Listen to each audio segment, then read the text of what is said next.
Welcome to How Not to DM. I'm your host, Derek. Thanks for joining me on my quest to interview the very best dungeon masters on this plane of existence.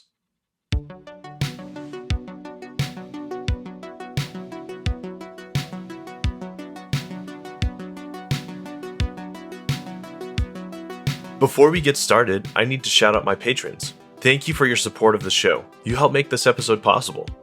If you'd like to support the show, want a shout out on my next episode, or want an inside scoop on my upcoming guests, consider joining.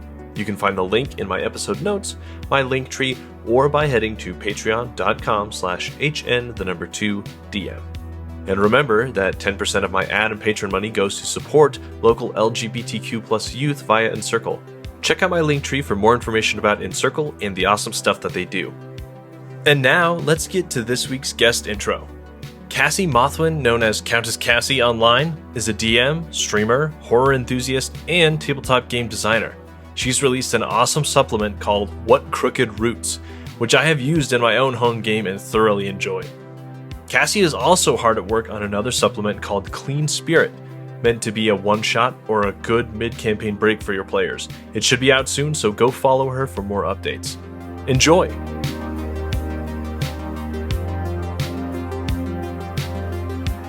I am Cassi Mothwin, she, her. I am a person who is very interested in things horrifying, but also things that are soft and relaxing, as well as acting, role-playing, and improv, which is where everything related to TTRPGs sort of comes in. So I learned about D&D in college. Back then it was 3rd edition, which was a lot more math than I wanted in my make-believe. Especially as an English major, right? Like, yes. like, I'm doing this so I don't have to do math. Yeah. Precisely. So I backed out of that. I saw the character sheet, got really overwhelmed, and said, maybe not so much. Maybe not for me. And back then, I only thought D&D was the only kind of tabletop. And I think that's true for a lot of people now. Yeah, they totally think D&D is synonymous with tabletop RPG. So then my brother really wanted to get into D&D, and he is into the math stuff.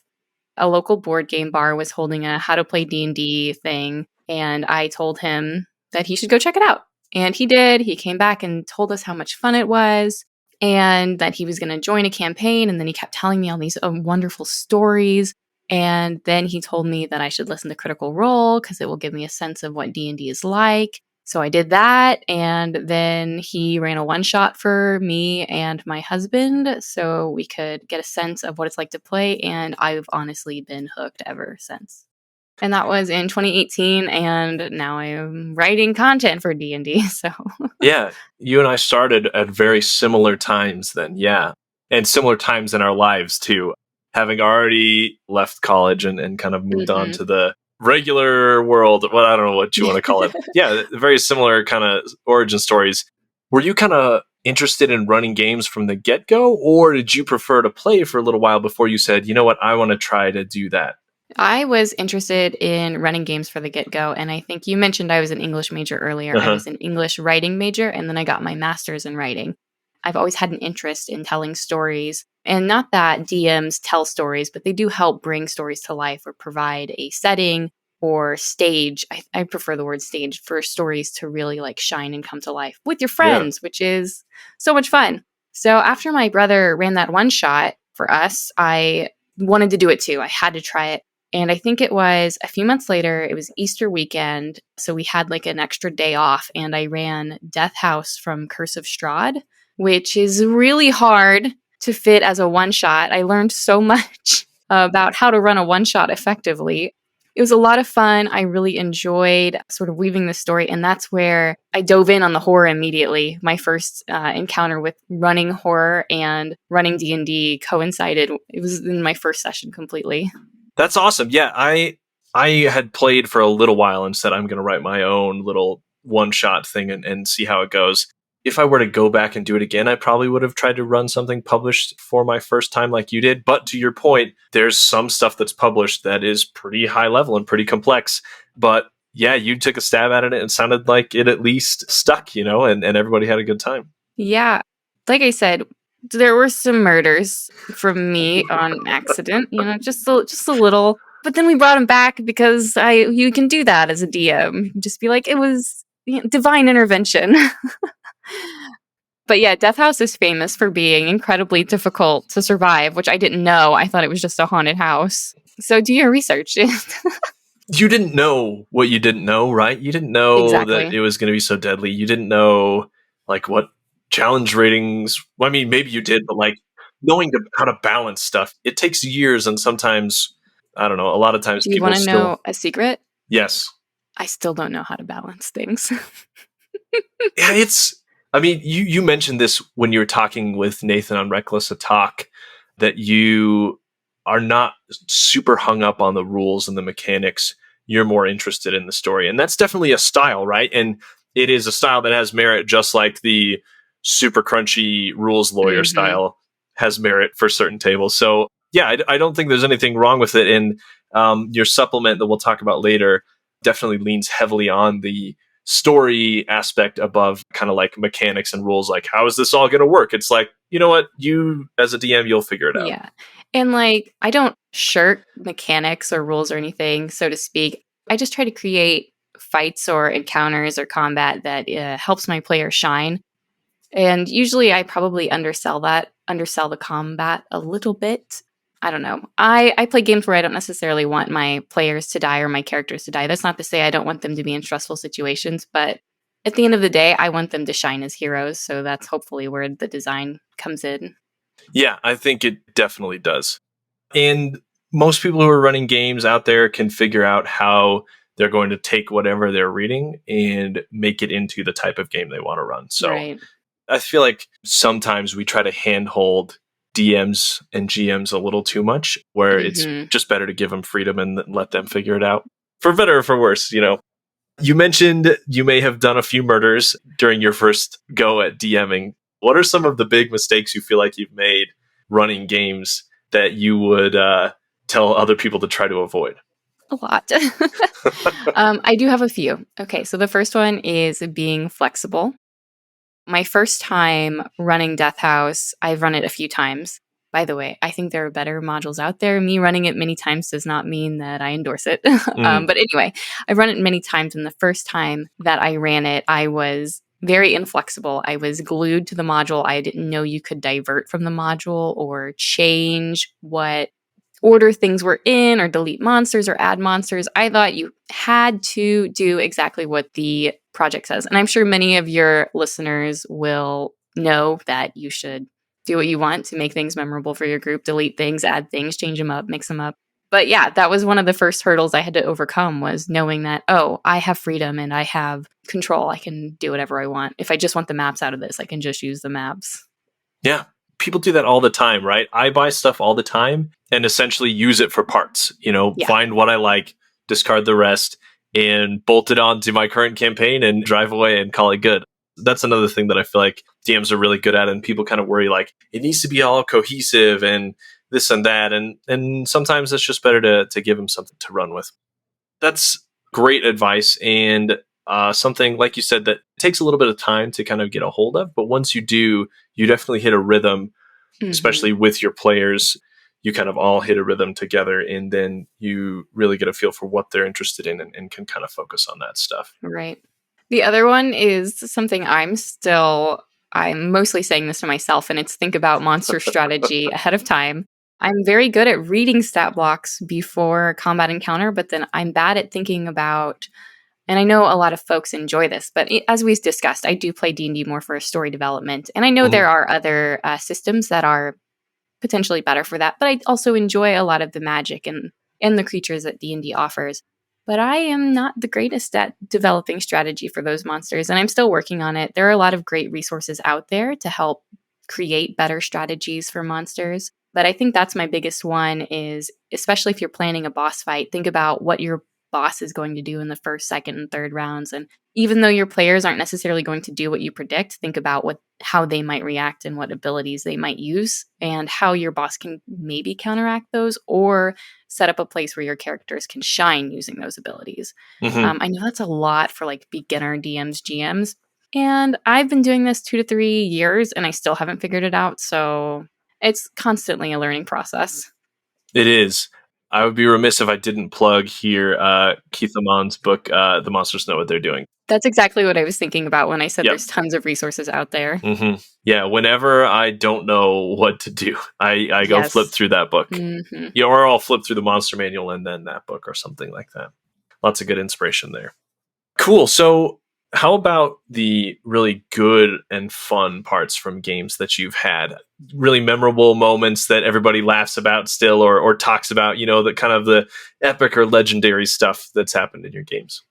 Okay, so a really great moment in my Curse of Strahd campaign happened in what we sort of refer to as our mid-season finale, because we had to take 3 or 4 weeks off, I can't quite remember, afterwards for life things. But we had an elf in our campaign who was pretty old, not like old, but old compared to the other characters in the party. And before the events of our Curse of Strahd game, she had a husband and a daughter about 70 to 100 years earlier, and she had abandoned her husband and her daughter. Well, her husband had gone searching for her those 100 years or so prior with the daughter, and they had ended up in Barovia, unbeknownst to my player's character. And as my players were sort of like looking around Vallaki, meeting the characters in Vallaki, they kept hearing this name that was familiar to them. And when they went into a house to meet this family that had this name that was familiar to them, all of a sudden it was revealed that this daughter had grown up, had gotten older, and appeared and was mad at her mother. And we ended the session right at the reveal, and it was just so great. It's like one of those, like a reality show where it's like the daughter walks in behind the mother and she turns and looks, and then anyway, that's exactly what it reminds me of. And I was so nervous it wasn't going to work out, because it really hinged on if this character, her name was Nemalia, she was given a choice: go to the church or go to this family house and meet this family. And I was so nervous she was going to go to the church. And last minute she's decided, I'm going to go meet this family, I'm curious about this. And she had no idea at the time that her daughter would be there or was related in any sense. So it was just such a great reveal, and we ended the session there, and oh my god, it was just so beautiful. I live for those moments. And then the other moment was in my Tomb of Annihilation campaign. There is this grung camp, and I don't want to give too much away, but it is just this amazing quest where you have to woo a grung, essentially, into falling in love with a goddess grung if you want to do it non-combat. And my party did manage to woo the grung king of this society, and they decided last minute they wanted to cause problems and started dropping fireballs everywhere. So then to escape, they all jumped in the bag of holding with just their heads sticking out and decided to have the Eric Hokren party member fly them out. But they wanted the crown the king was wearing, so they mage-handed it off the king and then flew off into oblivion while this grung camp was still smoking in flames. And to this day, we wonder how the grung camp is doing with this. Just like, it's chaos. It's chaos. I don't even know how to summarize that story effectively, but I promise it's funny. That's a lot that is happening. Wow. But it does sound like it would be really funny.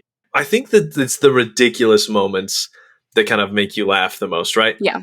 I had a player, he's my little brother, who snagged a bunch of potions from this like magic school. So they're all student potions, so you don't really know what's going to happen. And I had this D100 table. Nice. And half of him turned into a cabbage because he only drank half of the potion, and so it's just stupid stuff like that. You're like, yes. I don't know how to describe to you why it's funny, but it was funny, trust me. Yes.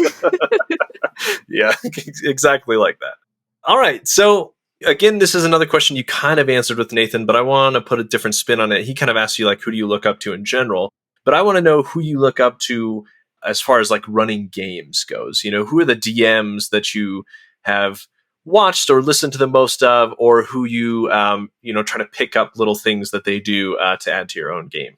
So first of all, Nathan, like I have learned so much listening to Reckless Attack. It has really changed my philosophy on collaborative storytelling in D&D. I just love the way he invites his players to build out the world, or if they walk into a building, describe what's in the building. It always felt like something I had to do as a DM. So hearing him say, Sophie, Val has entered the library. This is her favorite place. What does she see? Is just so eye-opening from just a game running perspective. Nathan does a lot of things really well, but I will just always respect him for introducing me to that sort of philosophy of game running. It doesn't work in my Curse of Strahd campaign because everything has to be so prescriptive, like it's very scripted. But in any future campaign I run, I'm going to take that approach because it just seems so much fun, and it really invites players to be more invested because they're building the world as well. Other DMs that or GMs that I really like, I think the Twice Bitten, the whole crew, I think Dragna Carta did a great job, but I think the whole crew really brought a lot to the table on the Twice Bitten podcast, which was one of my first actual play podcasts outside of Critical Role, which I only listened to a few episodes of Critical Role. And I mean, everybody knows they're amazing actors, but they're professionals. So the Twice Bitten crew did a really good job, and I learned a lot about just running the game because Dragna Carta is really good about explaining the rules as they played. Those are two that I've learned a lot from. Cool. Yeah. It's kind of an intimidating thought to run a game for a bunch of people who've run that game, right? Like, but at least you know they're going to work with you. But yeah, I mean, it's intimidating for that to happen. I feel like the whole time I'd be like, ooh, would they do this differently than me? You know, like, I don't know. It's a lot to take on, but yeah, Dragna Carta does a great job. Welcome to Arius and meet the Ram Pack and Party Advantage, a D&D play podcast. Join Manny, Garrus, Roshin, and Tagoro as they travel the vast lands and learn long-forgotten secrets and find themselves in all kinds of shenanigans. So what are we doing? Drugs. We did that in season 1 already. Did we? Well, you did. Yes. Tagoro got a taste for him. Oh god, I'm now the personal healer and I have to take care of Manny? Well, I mean, your girlfriend was the personal healer more than you. Remember? I'm a dragon? Yeah. Oh, like, I mean, last time you were a dragon, it didn't go so good. Let's not repeat, okay? X-nay on the Dragnay. Got it? Tune in every other Wednesday on all your favorite podcast platforms of choice and on YouTube. Will the party find the advantage on their next encounter? Only one way to find out. See you then.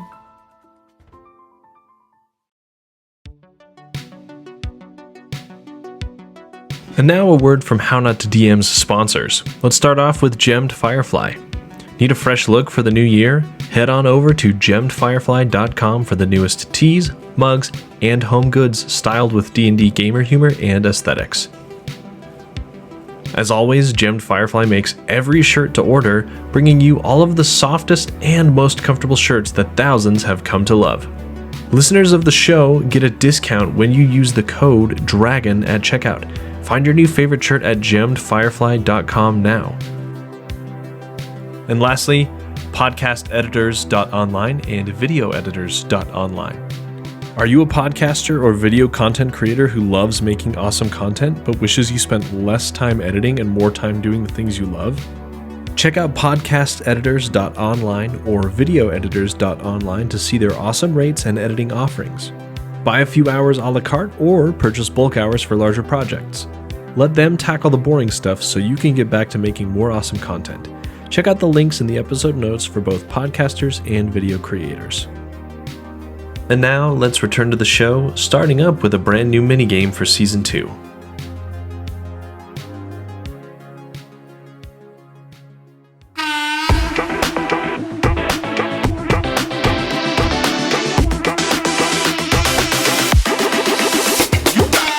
Welcome to Quickfire Chaos! This week on Quickfire Chaos, Cassi and I are going to build a folk horror scenario from some of the settings and ideas we'll generate randomly online. All right. Are you ready for some Quickfire Chaos? I'm so excited for this. Cool. I was thinking we could pick some random settings, and you could tell me what kind of interesting folk horror thing you would throw at a party in that place with that kind of theme. All right. I'm going to start clicking, Cassi, and you're going to tell me when to stop. And when you say stop, I'll tell you and the listeners what the theme and setting are, and then we can think of a way to weave folk horror into this setting, all right? Okay. Okay, great. I'm going to start clicking now and just say stop. Stop. The theme is forgiveness. We could give or take the theme. The setting is space opera. So, epic story spanning planets and galaxies, usually big good versus evil themes, but can have a lot of smaller, weirder stuff like, going to a swamp planet and finding a small green person with long ears that teaches you the mystical ways of this force that connects all beings. So, there's some kind of like weird folksy things that could happen. I think we're going to narrow the scope a little bit on space opera. Yes, please take all of the latitude you need. All right, roll for me now a d10, and we will choose the character goals that they might be working toward when they encounter this. 6. Never be hurt again. So forgiveness, never be hurt again. Space opera. Okay. I can see some lines connecting things. All right, walk us through what you're thinking, Cassie. Okay. There's a crash on a planet, right? So we remove Classic. a little bit of the space opera. We're going to narrow our landscape here. What caused the crash? A rogue religion caused the crash. Motivations questionable. Maybe that hasn't been discovered yet. But they sabotaged the spaceship, and a few folks were able to reroute onto this strange planet and crash. Many casualties. Yeah. There's still NPCs alive. But on the planet, there are a lot of strange alien artifacts, strange monuments, strange standing stones. Standing stones are a big folksy thing. When they get close to the standing stones, they hear crying, as if someone is trapped inside. It sounds like someone's trapped inside, and there are a lot of these standing stones. They are not much larger than a human body, maybe someone less than 7 feet tall. Maybe they're between 5 and 7 feet tall, all scattered around, some in groups, some isolated. They do seem to form a trail, and I could see these astronauts or these space people, or aliens, depending on our opera of sorts, maybe following this trail. And somehow it ties back into this cult religion that crashed the spaceship. The standing stones were sending a signal to the cult religion. I say cult religion because depending on the world, who knows? Yeah. That they needed to crash the ship there to free the lost ones. Another thing of folk horror is there's a lot of nebulous, right? There's a lot of things that aren't explained. So we don't know what the lost ones are or who the lost ones are. But these people, a part of this religion, knew they had to do this, and they committed to it, even though they knew it would be their ending. And by doing so, they knew they would get forgiveness from the lost ones. Ah. Now, I'm not sure how far we want to go with this, but the never be hurt again. I think that as those who fell on this planet walk and trace these standing stones, they'll slowly start to realize the planet is holding them in place. And the stones are growing around them. So then they will become in the standing stones. And they're like hallucinating that they're walking, and then all of a sudden they realize they are a stone. And then they start screaming, and their scream is trapped inside the stone. I love it. Oh, I'm getting like tingles on my spine. This is so cool. Okay. Awesome. That is exactly what the game is about. I don't know where you can put that in a game. I think it could just be like a weird encounter folk story. Yeah. Like the space opera part you explained with the crash, right? But it could be any number of things that leads people to a grove of a bunch of stones that are screaming at them, right? So, yeah. Oh, I love it. I don't know what old weird sci-fi movies you've seen, but that reminded me of a couple. I was so nervous. I wasn't going to deliver. I was like, just keep talking and something will make sense. It made total sense. Oftentimes it doesn't explain why, it's just like a bunch of people on Reddit speculating, and that's kind of the extent that it goes to, right? That's the fun of it. Cool. So let's transition now to What Crooked Roots. So we've talked about it a couple times, but yes, What Crooked Roots is your folk horror supplement for 5e and other systems, should you so choose. Where did the idea and inspiration come for What Crooked Roots? And then what was your research and writing and play testing process like until you felt like you had something that you were proud of that you could release? Going back to Curse of Strahd, I ran a survey for my players at our 6-month mark, which if you're a DM and you really want to deliver good content for your players, like ask them what they're looking for in the game, right? So I decided to just do a survey because I am an overachiever. And one of them was, are there any genres of horror that you feel like we haven't explored that you want to explore more? And the overwhelming consensus was they wanted to explore more folk horror. So there is quite a bit of folk horror in Curse of Strahd. We just hadn't unlocked that chapter. But I still decided that, oh, you know what? Maybe I should do some research on some good folk horror encounters. So I hopped in the Curse of Strahd Discord on Reddit and did some searching, and I couldn't find anyone using the terms folk horror encounter D&D, like nothing like that. Interesting. I was like, oh my gosh, I've got to do this by myself. So I did. It was originally going to be just like a quick, like one-sheeter, like roll a d20 and that's the encounter. But I couldn't get it all to fit in a table.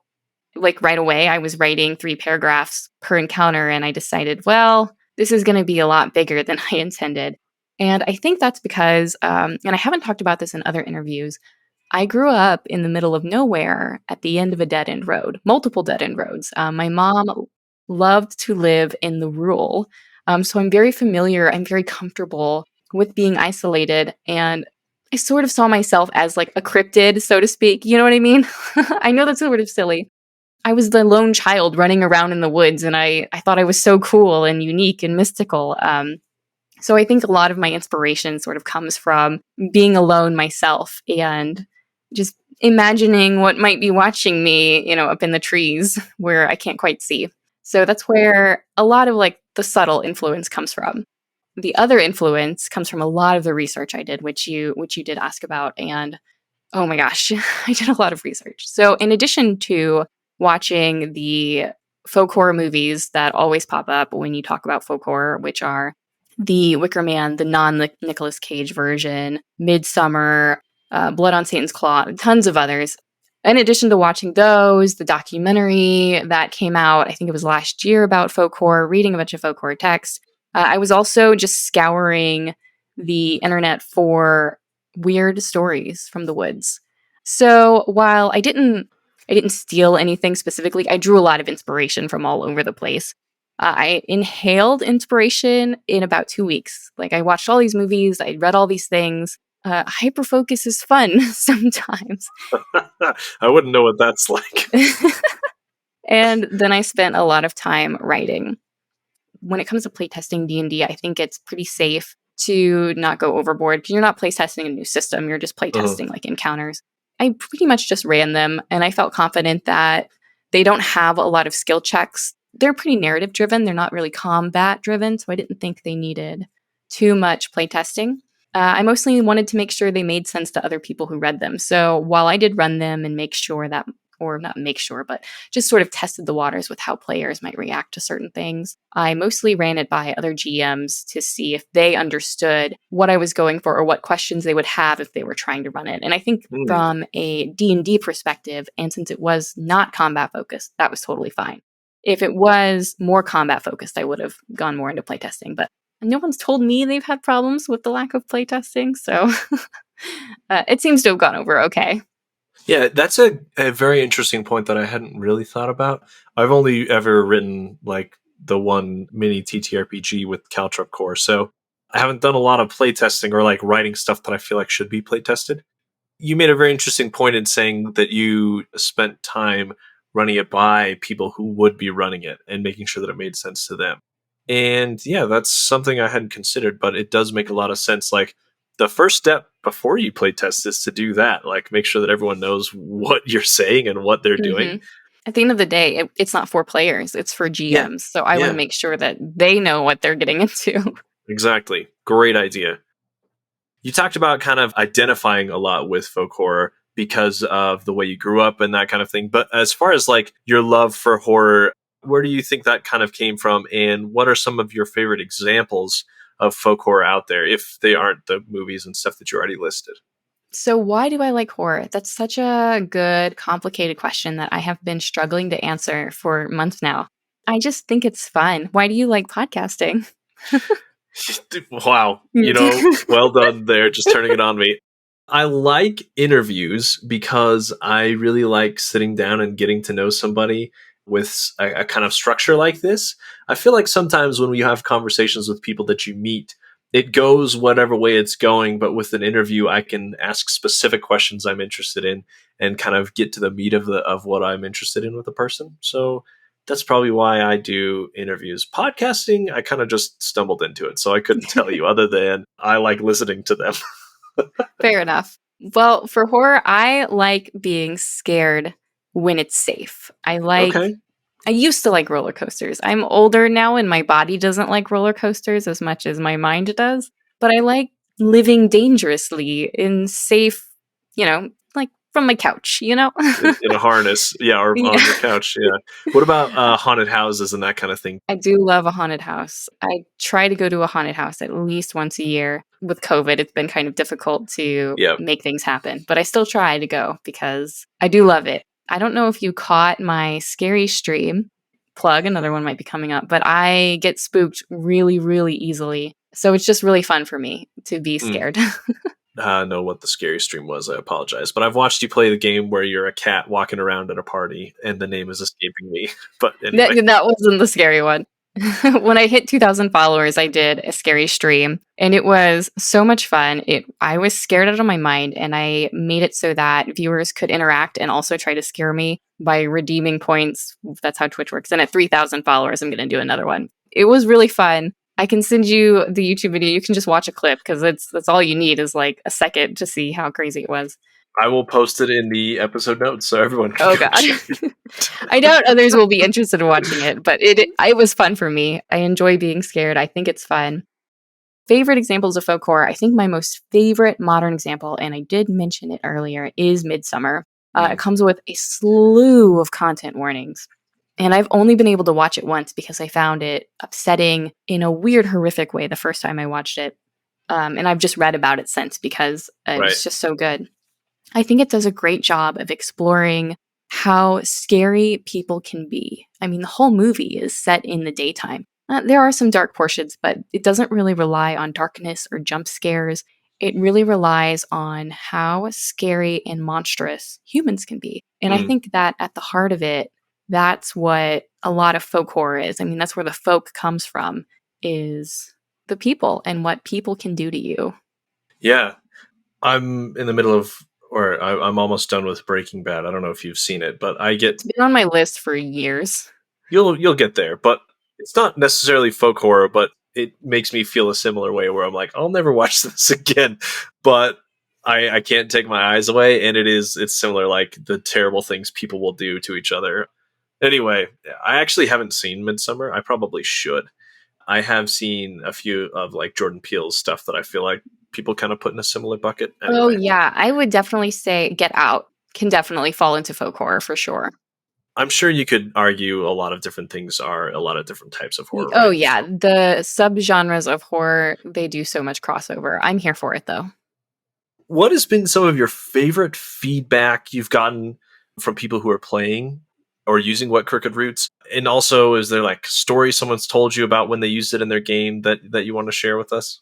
I was really surprised that the favorite encounter of What Crooked Roots is the beekeeper encounter. And spoiler if your GM is going to run it for you at some point, but I'm going to give a brief overview. So the beekeepers are two beekeepers, but they're actually queen bees wearing beekeeper suits. It's a whole magical thing that's kind of not explained really. But they need help from the party to light a pyre for their son, who was killed in a bear attack. If the party doesn't help, they are given honey, and the honey will give them botulism if they eat it at some point. And I was recently watching a stream of a party who had encountered the beekeepers. They didn't want to help them. The beekeepers gave them honey, and a couple streams later, during a fight when they were all very low on HP, they decided to try the honey, and it did not go well, and it was delightful. So you got to witness it. Yes. Oh, that's even better. It was really fun. Who was it? Just so people can go check it out. That was Jack John Games, I think. I can give you their YouTube channel if you want to put that in the notes. They have the whole, I think it was 4 episodes all up on YouTube now. Yeah, the Beekeepers was a really good one.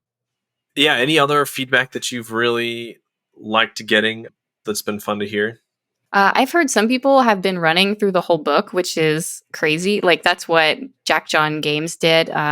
They did the whole book. They ran it as a small, like, mini campaign, which I did when I playtested it, but it's bewildering to me to hear that other people are doing that. But people just like it, and that's the feedback I've been hearing so far. One thing that I have heard is that some of the encounters aren't divergent enough. Like, they don't offer enough, like, if this happens, do this, or if this happens, do this. Oh, I see. But I think my response to that is it's an encounter book. So, I try to keep some short, some long. So I can't predict everything the party might or might not do. Yeah, there's no way you're going to predict what other people's parties are going to do if you can't predict what your party is going to do. Yeah. The other encounter that was really popular was the egg one, which is a pretty simple encounter, but provides origins for, I think it's black goo? Black pudding. I think that's what it is. Black pudding, yeah, I've got it pulled up. Black pudding. Very cool. I gotta ask, so you did all of the art yourself as well? I had a little bit of help from my husband. He did the beekeeper art. He did the snake art. And then he did the bag. The, like, bag of something, question mark? But yes, the rest is me. I guess I can kind of tell 2 distinct styles, so that makes sense to me.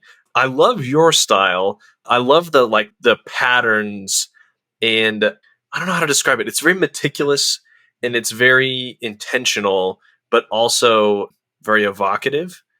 I was trying to replicate, I think his name is Richard Wells. Yeah. He's a pretty popular folk horror artist. A lot of more modern posters use his art, so it feels very synonymous when you see it. I hope my stuff is synonymous with some of his work. Yeah, I can see it. It's definitely not as intricate as his, but I also was trying to evoke that sort of like wood press style. Yes. It's not perfect, but I did my best. Yeah, it reminds me a lot of a book I had to read in English class, The Rime of the Ancient Mariner, with all of the wood carvings. There's a word for it. It's not carving. There's a word. But the tapestry is like my favorite piece. It's a big favorite, yeah. And I gotta know, are you gonna make your own tapestry of this? / do you have one in your house? Because that'd be really cool. Like, I've been trying to figure out how I can print this on something and hang it up on my wall. Get it on Redbubble right now as a tapestry. I think it's as a tapestry. I mean, it's like this. Like, it's a little, cheap tapestry. It's not embroidered or anything, and it's kind of expensive, but it's definitely there. If you join my Patreon, I know, sorry for the plug, I'm going to be uploading the file in the biggest format I have, and then you can download that and print it wherever. Cool. Yeah, it reminds me of back in the day when I was going in and out of a lot of dorms and apartments and stuff in college, and people had these crazy tapestries on their walls. So cool. Well, thanks. Yeah, I was really surprised by how much people like it, because I didn't think it was very good. I think it's just okay. I'm not an artistic person. Well, I'm not a drawer or a painter. So this to me is like perfection. Anyway. Well, thanks. So you churned out what, Crooked Roots in 3 months-ish? 3 months. And I did all of it. Yeah, I did all the writing. I did most of the illustrating, as we talked about. I did the layout. I hired a proofer because I feel like if you want to have a polished product, you have to hire someone other than you to read it. And she also served as a bit of a copy editor. She was amazing. But other than that, yeah, it was all me for those 3 months. And I did all the marketing, and I made all the marketing materials, which I know is true for a lot of people in the space. Yeah, but there's a lot of people who are publishing who like just lean on other people to help publish stuff. So it took 3 months. And as you were done, you said, all right, I'm going to wait a while until I tackle something this big again. Mm-hmm. So I want to know, do you have anything planned or in the works right now that you can share with us? So yes, I decided that I had to have a little reckoning with myself after I did that, and basically coach myself and say, you cannot do that again. It was not healthy. I'm happy you did it. I'm proud of you for making it happen, because I really wanted to get it out by Halloween, and it didn't happen, which is fine. So I was like, take December off. It's your birthday month. It's, it's a holiday month. Take it off. And I couldn't. So I started working on a solo journaling RPG that is going to be vampire themed, vampire romance themed. It's still quite a ways away. It's very big. It's going to be very long, bigger than What Crooked Roots. And it will also have a lot of illustrations. So that will probably release around Halloween of this year. But I have something else coming out soon that is in playtesting right now. And that is called Clean Spirit. And it is my kind of system agnostic role-playing game. I was able to work it into my D&D game pretty easily. And I've heard other people are able to play it isolated. So doing one-shots with it. So we're still working on tweaking it some. But one of the playtesters said it's Marie Kondo meets tabletop RPG. So okay, it's a collaborative tabletop RPG where essentially you work together to explore relationships, explore yourself, explore what matters to you, and what matters about what's important to you in your dwelling as you clean it. So the cleaning part is the stage while you're really exploring your relationships with your other party members. Okay, so it's meant to be played as characters, not as yourself. Right. Got it. I mean, you could play it as yourself. But what would be really fun is if you role-played someone else that you know. It would be. This is probably coming out the last week in June. So will that have been out by then or not, based on your current predictions? That's tough to say because I'm not sure if I want to get it printed. I'm still weighing the pros and cons of, do I want to try to crowdfund? Do I want to so you're thinking about it maybe. Yeah. So that if I do get it printed, that will push release, I think. If you want more information about Clean Spirit, follow my Twitter or visit my website. I'll be talking about it a lot, so I'm sure you'll see something. Yeah, that sounds really fun. Have you thought of a tagline yet? And if not, may I humbly submit, it smells like Clean Spirit. I feel like that's That's actually where the name came from. Yes.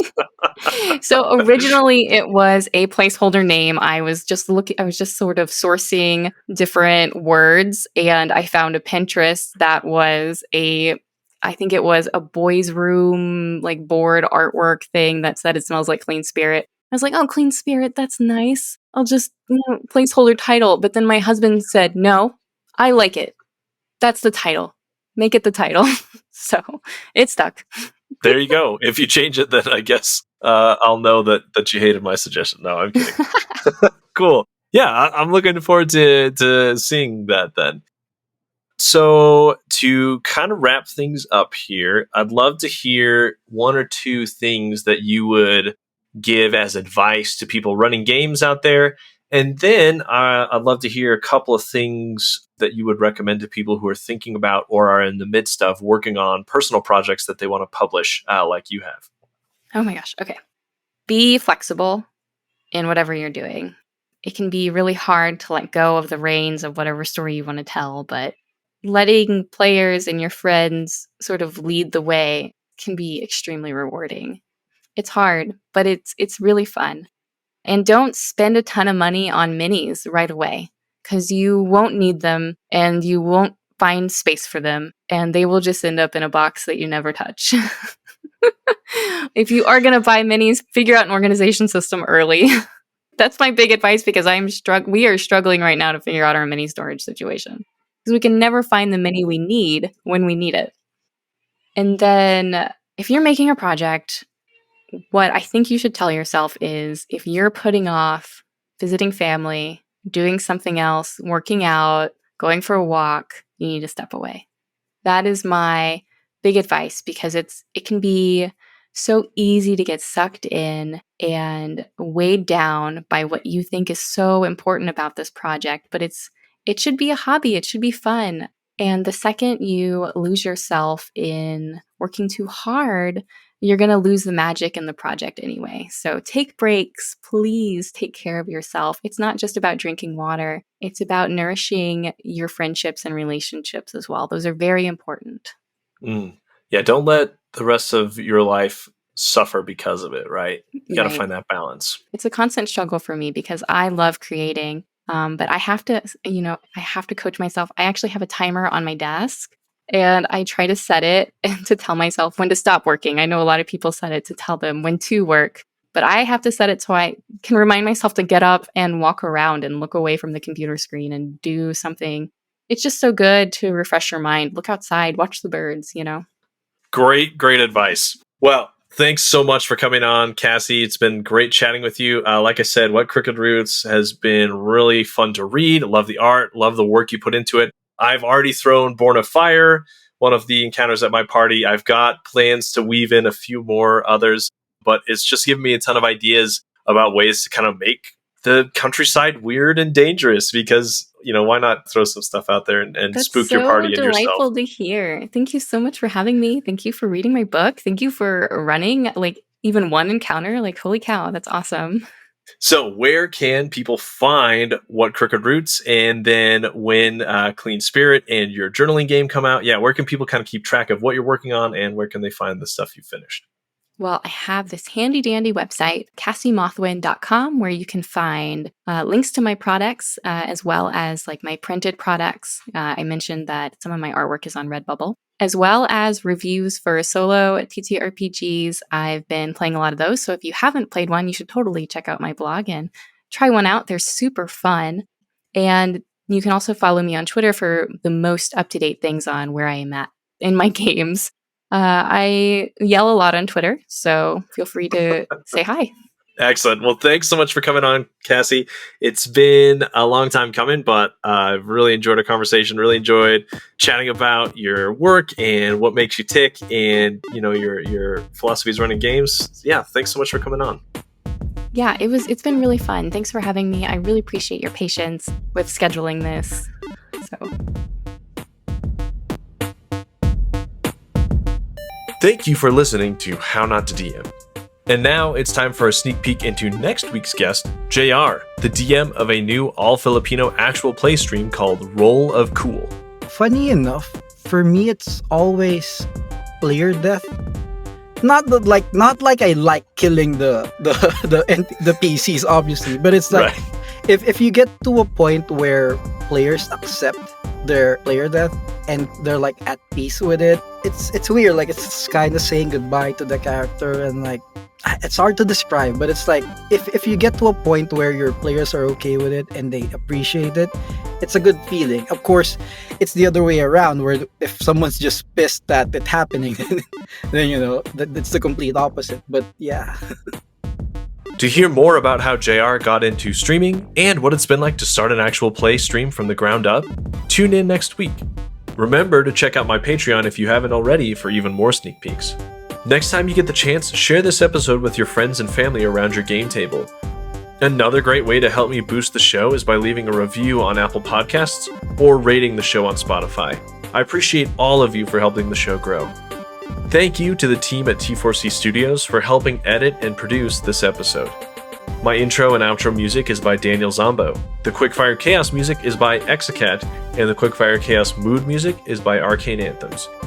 Check out the episode notes for more of their great work. And, as always, until next time, roll some nat 20s for me.